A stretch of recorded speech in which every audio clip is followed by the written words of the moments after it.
Some of the things that you find over time that you have to take care of is one of them is this fan here. This can be found on any RV that has a Fantastic fan.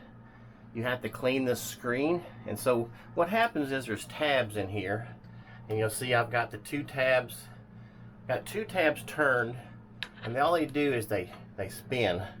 You'll see here they spin around, and that's what locks it in.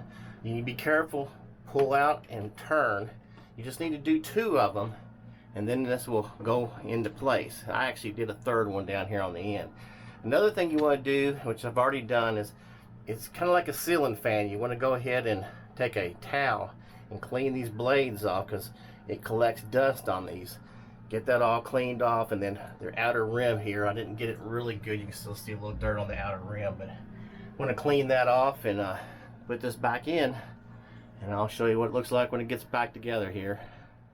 When you put that back in, there's that little notch. You want to make sure that notch is put in place, and then, like I say, you want to spin these back out. Be careful because they can snap off, but you just want to get those back into place.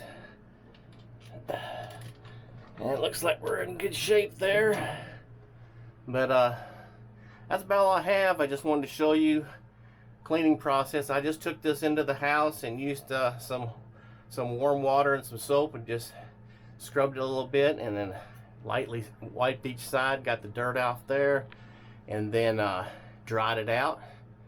Made sure this edging right here it had a little water in it, so cleared that out before I got it back out here. But that's about all I have on this one. Just wanted to show you a quick how-to on that Fantastic fan. You probably don't want to go as long as we've gone almost 2.5 years without cleaning that thing. We use it all the time, so it was really getting pretty plugged up in there. So that's about all I have, and we'll see you again another RV short.